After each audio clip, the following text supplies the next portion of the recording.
नमस्कार, मैं RL. Pandey, assistant professor mathematics, government Naveen college Baloda. आज मैं एमएससी मैथमेटिक्स फोर्थ सेम के paper fuzzy sets and their applications में एक बहुत ही महत्वपूर्ण टॉपिक पर डिस्कशन करूंगा। टॉपिक का नाम है डीफजीफिकेशन। इस टॉपिक में हम देखेंगे कि डीफजीफिकेशन क्या होता है, इसको हम कहाँ यूज करते हैं तथा डीफजीफिकेशन के कितने मेथड्स हैं। तो चलिए देखिए जो डीफजीफिकेशन है उसको यदि हम डिफ़ाइन करना चाहें तो इस तरीके से डिफ़ाइन कर सकते हैं। The conversion of a fuzzy set to a single crisp is called defuzzification. It is reverse process of fuzzification. हम जानते हैं कि फजीफिकेशन क्या होता है। फजीफिकेशन में हम किसी क्रिस्प डाटा को लेकर के या क्रिस्प फंक्शन को फजी फंक्शन में कन्वर्ट करते हैं। वो जो प्रोसेस है वो फजीफिकेशन कहलाता है। कई बार इसकी ऐसी आवश्यकता होती है कि हमको इसको रिवर्स करने की ज़रूरत होती है। मतलब यदि हमको फजी फंक्शन मिल रहा है तो उसको उतने अच्छे से हम नहीं समझ सकते, तो उसको रिवर्स प्रोसेस करने की ज़रूरत होती है, उसको डीफजीफाई करने की ज़रूरत होती है। मतलब उस फजी फंक्शन के करस्पॉन्डिंग क्रिस्प डाटा की ज़रूरत होती है या क्रिस्प वैल्यू की ज़रूरत होती है। तो ये जो प्रोसेस है ये प्रोसेस डीफजीफिकेशन कहलाता है। हम फजी कंट्रोल सिस्टम में ये देख चुके हैं कि फजी कंट्रोल सिस्टम में क्रिस्प डाटा को फजीफिकेशन पहले किया जाता है, फिर फजीफिकेशन के बाद वो इन्फ्रेंस इंजन में जाता है और इन्फ्रेंस इंजन हमारा जो प्रॉब्लम है जिसको हम सॉल्व करना चाहते हैं उसके करस्पॉन्डिंग एक फजी फंक्शन देता है। अब उस फजी फंक्शन को क्रिस्प डाटा में सलूशन निकालने के लिए क्रिस्प डाटा में चेंज करने की ज़रूरत होती है। तो वहीं पर ये जो प्रोसेस है, ये जो डीफजीफिकेशन प्रोसेस है वो अप्लाई किया जाता है। तो हम ये कह सकते हैं कि in a fuzzy system the output comes in fuzzy form, but it is easier to take a crisp decision if output is a single crisp quantity।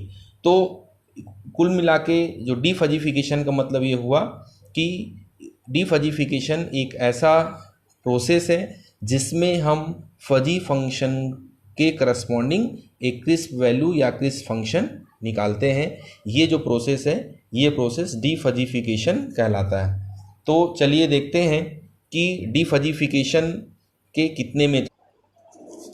तो जो डीफजीफिकेशन है उसके 4 मेथड हैं। पहला मेथड है सेंटर ऑफ 4 मेथड हैं। 4 method में जो फर्स्ट मेथड है वो है सेंटर ऑफ एरिया मेथड। इसी को हम सेंट्राइड मेथड या सेंटर ऑफ ग्रेविटी मेथड के नाम से भी जानते हैं। इसका जो सेकेंड मेथड है वो सेंटर ऑफ सम्स मेथड है या इसी को हम COS मेथड भी कहते हैं। तीसरा मेथड है मीन ऑफ मैक्सिमा मेथड और जो चौथा मेथड है वो सेंटर ऑफ मैक्सिमा मेथड। तो चलिए हम एक एक करके इन मेथड्स के बारे में समझते हैं कि किस तरीके से हम डीफजीफाई करते हैं। तो जो फर्स्ट मेथड है वो है सेंट्राइड मेथड।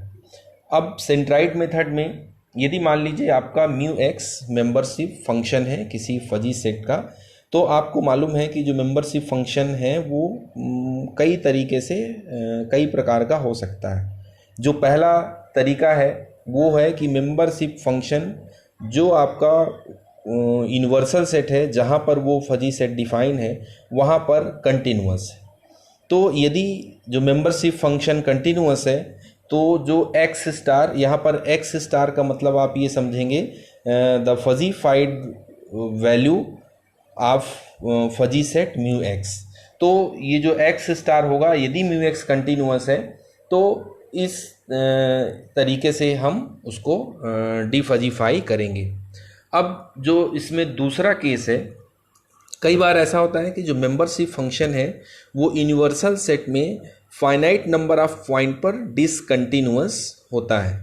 मतलब आप उसको दूसरे तरीके से कह सकते हैं कि जो यूनिवर्सल सेट है उसमें जो μx है वो छोटे छोटे कंटिन्यूअस फंक्शंस का को जोड़ के बना होता है। मतलब जो उसकी जो पॉइंट ऑफ डिसकंटिन्यूटीज़ हैं उस यूनिवर्सल सेट में वो नंबर में फाइनाइट है।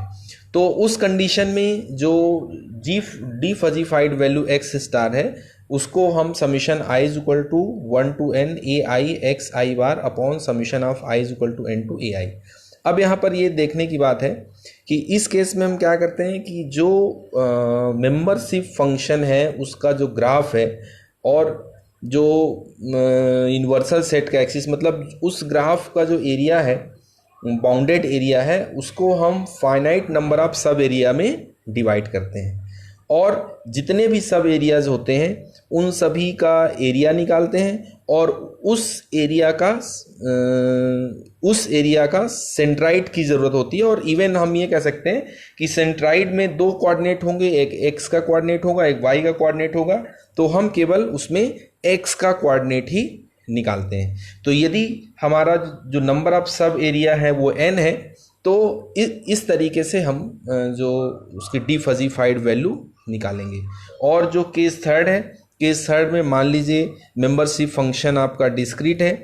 इसका मतलब है कि यदि आपका जो सेट ऑफ यूनिवर्सल सेट है, सेट ऑफ डिस्कोर्स है, तो उसमें आपका जो फाइनाइट नंबर ऑफ पॉइंट हैं और उन्हीं पॉइंट पर फजी सेट डिफाइन है, तो उस केस में फिर जो डी फजीफिकेशन है या डी फजीफाइड वैल्यू है फजी सेट की वो X star is equal to summation of I is equal to 1 to n X I mu X I upon summation of mu X I. इस तरीके से हम उसको डिफाइन कर सकते हैं। तो चलिए इसमें से हम एक एग्जाम्पल देखते हैं कि किस तरीके से एग्जाम्पल से इसको सॉल्व किया जाए। तो यहाँ पर हमको एक एग्जाम्पल दिया है। इस एग्जाम्पल में हमको 3 फजी सेट दिए हुए हैं। एक फजी सेट है, जो पहला फजी सेट है वो A1 है, दूसरा फजी सेट है वो A2 है और जो तीसरा फजी सेट है वो A3 है। अब उन तीनों की एग्रीगेटेड वैल्यू हमको दी गई है और हमको जो एक्चुअल में डी फजीफिकेशन करना है वो इसी एग्रीगेटेड वैल्यू का ही करना है। फजी कंट्रोल सिस्टम में आपने देखा होगा कि जब हम उस सिस्टम को पढ़ते हैं तो उसमें हमारा जो सलूशन होता है वो जो सलूशन है वो कई फजी सेट का कॉम्बिनेशन होता है। तो मतलब उसको सलूशन में बहुत सारे फजी सेट आते हैं और जब हम इफ़ और देन जो रूल है उसको अप्लाई करते हैं तो उसमें हमें उन सभी फजी सेट को एग्रीगेट करना होता है। तो यहाँ पर ये एग्रीगेटेड वैल्यू है, उस बात को समझाने के लिए ये आपको दिया हुआ है, लेकिन वास्तव में हमको जो डी फजीफिकेशन के लिए जिस सेट का यूज़ करना है वो ये है। अलग से हम A1 का करना चाहें तो कर सकते हैं, A2 का भी कर सकते हैं डी फजीफिकेशन, A3 का भी कर सकते हैं, लेकिन हमको यहाँ पर क्वेश्चन आपका ये है कि ये जो A आया है इसका डी फजीफिकेशन करना है। एग्रीगेटेड यदि इसको किया गया है तो आप देख सकते हैं कि 0 से 1 में जो पहला जो A1 है उसके 0 से 1 में ये है, फिर ये 0 से 1 में जो A2 है वो 0 है, 0 से 1 में A3 है वो भी 0 है। तो उसमें से आपको जो पहला वाला है वो यहाँ तक लिया गया है। इसी तरीके से 0 से 3.6 तक ये 0.3 है और बाकी ये जो A2 और A3 है ये 0 है, तो यहाँ तक लिया गया है। तो इस तरीके से इसका एग्रीगेशन किया गया है। तो यहाँ पर हमको मेन जो चीज़ देखना है वो इसको हम डी फजीफाई कैसे करेंगे। तो इसको हम देख सकते हैं कि ये जो फंक्शन है ये सेकेंड केस को जाता है। आप यदि ध्यान से देखेंगे तो ये छोटे छोटे कंटिन्यूस पार्ट में बना हुआ है, या दूसरे शब्दों में आप कह सकते हैं कि ये जो फजी फंक्शन है जो A है उसके जो पॉइंट ऑफ डिसकंटिन्यूटीज़ हैं वो गिनती में नंबर में फाइनाइट है। तो अब हम इसको सब एरिया में डिवाइड करेंगे और सभी सब एरिया जितने भी सब एरियाज़ होंगे उनका एरिया और उसका जो सेंट्राइड होगा उसमें x की वैल्यू निकाल के, मतलब ये जो क्वेश्चन है वो सेकेंड केस में जाने वाला है। तो देखते हैं कि हम इसका जो सलूशन निकाल। तो देखिए यहाँ पर ये जो फजी फंक्शन था इसको 9 सब एरिया में डिवाइड किया गया है।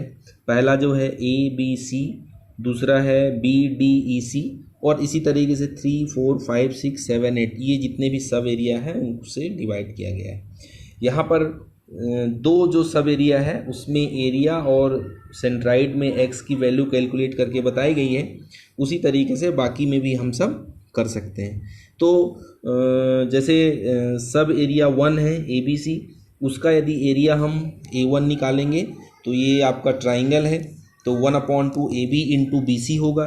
AB का मान 1 है, आपको दिख रहा है, और जो BC है वो ये हाइट होगी, तो ये आपका 0.3 है। यहाँ पर एक चीज़ आप ध्यान रखना है कि A के कोऑर्डिनेट 0, 0, B के कोऑर्डिनेट 1, 0 और C के कोऑर्डिनेट 1 और 0.3 है। अब जब हम उसका सेंट्राइड निकालेंगे तो A, B और C के कोऑर्डिनेट हमको मालूम है, तो सेंट्राइड में हमको केवल x की वैल्यू निकालना है, तो x1 बार हो जाएगा x1 plus x2 plus x3/3, मतलब 0 प्लस 1 प्लस 0 प्लस 1 प्लस 1/3 मतलब 0.67। अब इसी तरीके से जो दूसरा सेगमेंट है BDEC, इसमें भी यहाँ पर सारे जो कोऑर्डिनेट्स हैं वो निकाल लिए जाएंगे। ये आपका आयत है, तो इसका जो एरिया होगा A2 ये होगा BD इंटू BC। तो BD यहाँ पे 3.6 है, यहाँ से 1 माइनस करोगे तो 2.6 हो जाएगा। BC ये जो हाइट है ये आपकी 0.3 है, तो ये इसका एरिया हो गया। इसी तरीके से यहाँ पर इस एरिया में 4 पॉइंट हैं, तो आप x1 plus x2 plus x3 plus x4/4, जो x1 है वो 1 है B का कोऑर्डिनेट, जो x2 है मतलब D, तो D में आप देखेंगे तो D में आपका होगा 3.6 है x की वैल्यू। इसी तरीके से E में x की वैल्यू 3.6 है, और जो C में x की वैल्यू है वो 1 है, तो ये आप वैल्यू रखोगे तो जो x1 बार है वो आपको 2.3 आ जाएगा।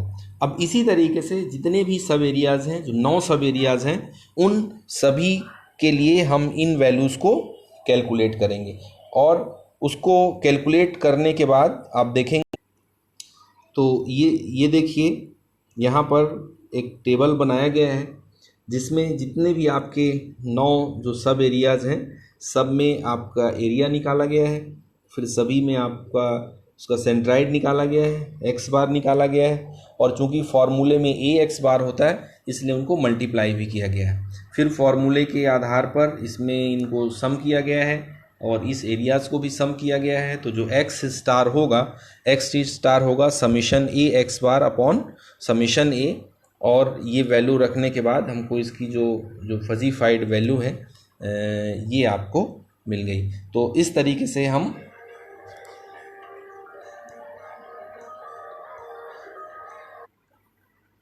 तो ये देखिए ये सेकेंड मेथड है डिफजिफिकेशन की, this mean of maxima method. In this method, the defuzzified value x star is given by the crisp value with highest degree of membership. If there are more than one element having the maximum mean value, the mean value of the maximum is taken. इसका मतलब ये हुआ कि इस method में जो डिफजिफाइड value x star है उस क्रिस्प वैल्यू के बराबर होती है जो हाईएस्ट डिग्री ऑफ मेंबरशिप रखता है। यदि इस हाईएस्ट डिग्री ऑफ मेंबरशिप रखने वाले एलिमेंट एक से अधिक हैं तो x स्टार निकालने के लिए हम उनका मीन निकालते हैं। तो अब आप देखिए इसमें भी दो केस होंगे। यदि आपका जो मेंबरशिप फंक्शन है वो डिस्क्रीट है तो हम एक सेट m डिफाइन करेंगे। m बहुत सिंपल है, आप उन सारे x को एक साथ रख लीजिए जिनके लिए म्यू एक्स आई का मान सबसे अधिक है या उस फजी सेट के हाइट के बराबर है। अब उसके बाद आपको x स्टार निकालने के लिए आपको जो m के एलिमेंट्स हैं उनका मीन निकाल लेना है, मतलब summation of x i belongs to m x i divide by mod of m is the cardinality of m। In second case if the membership function is not discrete, तो उस case में आपको m define करना है, m निकालना है, और m actual में क्या होगा कि x belongs to minus C to C is equal to such that mu x is height of fuzzy set. तो इसमें क्या होगा, जनरली यदि आपका फंक्शन डिस्क्रीट नहीं है तो इसमें हमको एम में क्लोज इंटरवल्स मिलेंगे। एक क्लोज इंटरवल भी मिल सकता है, एक से अधिक क्लोज इंटरवल भी मिल सकते हैं, और ऐसा सिंगल एलिमेंट भी मिल सकता है। And in this case single element is taken as the close interval of length 0। तो अब इस केस में आपको क्या करना है, एक्स स्टार कैसा डिफाइन होगा, it is the arithmetic average of mean value of all interval contained in M including the 0 interval. इस केस में आपको क्या करना है कि एम में जितने भी क्लोज इंटरवल हैं उन सभी क्लोज इंटरवल की मिड वैल्यू निकालना है और फिर उसका एवरेज निकाल देना है। इस केस में यदि मान लो 0 लेंथ का क्लोज इंटरवल है, इसका मतलब है उसमें केवल एक एलिमेंट है, तो जब आप एवरेज निकालेंगे तो उस एलिमेंट को भी काउंट करेंगे, शामिल करेंगे। अब इसको आप एक एग्जांपल से समझिए। बहुत ही सिंपल सा एक सेट लिया हुआ है कि a इज इक्वल टू 10 की जो मेंबरशिप वैल्यू है 0.7 है, 11 की 0.6 है, 12 की 0.8 है, 13 की 0.8 है, 14 की 0.2 है। तो अब जब आप इसमें कैपिटल M निकालेंगे तो आप देख रहे हैं कि 12, 13 और 15 की जो मेंबरशिप वैल्यू है वो सबसे हाईएस्ट है, 0.8 है। मतलब यहाँ पर mod of M is equal to 3 हो गया। और जब आप एक्स स्टार निकालेंगे मतलब M के मेंबर्स का मीन निकालेंगे तो ये आपको मिलेगा 13.34। अब इस मेथड में हम देखते हैं एक और एग्ज़ाम्पल, वो एग्ज़ाम्पल जो हमने सेंट्राइड मेथड में तो इसमें देखिए ये वही क्वेश्चन है जो हमने सेंट्राइड मेथड में लिया था, ये इसकी एग्रीगेटेड वैल्यू है। अब आप यदि ये ध्यान से देखेंगे कि सबसे पहले हम m निकालेंगे, तो m निकालेंगे तो हमको ये देखना है कि उन सारे x को कलेक्ट करना है जहाँ पर a की सबसे मैक्सिमम वैल्यू है। तो यहाँ पर हम देख रहे हैं कि a की सबसे मैक्सिमम वैल्यू 1 है और वो जो 1 है वो 6 से लेके 7 तक है। तो इसका मतलब m में हमको एक क्लोज इंटरवल मिलेगा 6, 7, एक ही क्लोज इंटरवल मिलेगा। तो अब हमको उसका एवरेज निकाल लेना है, मतलब उसकी मिड पॉइंट निकाल लेना है। तो 6 + 7/2 इज इक्वल टू 6.5। अब चूंकि इसमें एक ही क्लोज इंटरवल मिल रहा है तो यही जो वैल्यू है वो एक्स स्टार हो जाएगी।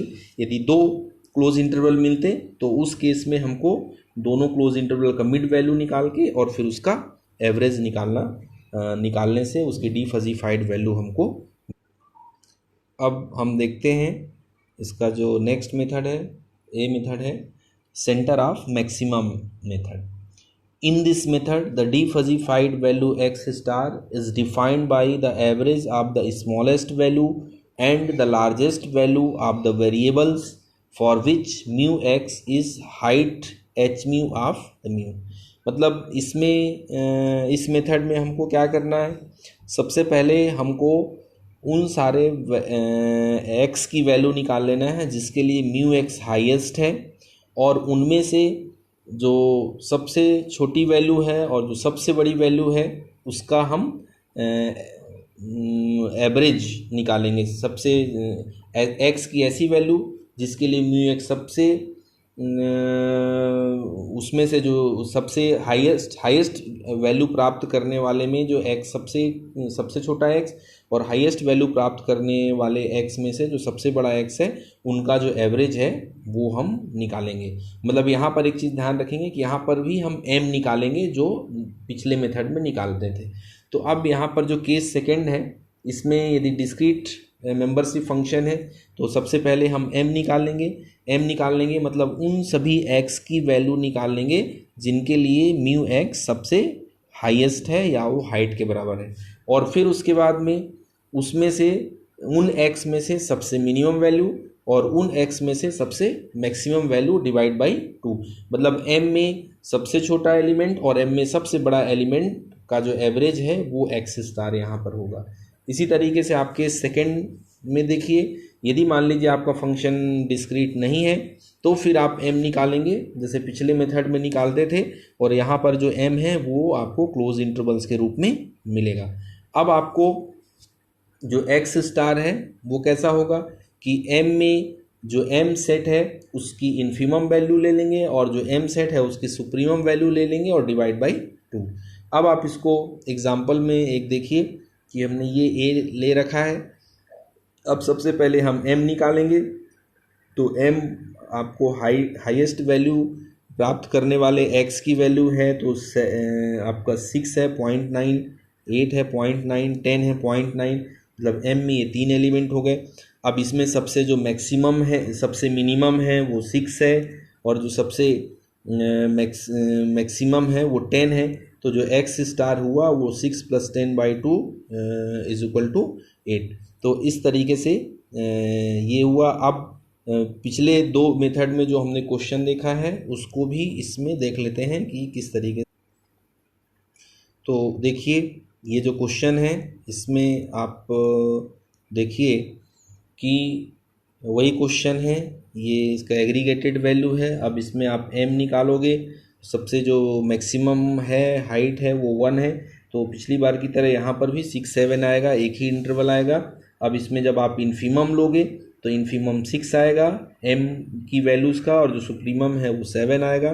तो 6 + 7/2 मीन्स 6.5। तो इस तरीके से हमने इस लेक्चर में ये देखा कि डिफजिफिकेशन क्या होता है, और उसके 3 मेथड्स हमने देखे हैं डिफजिफाई करने के लिए।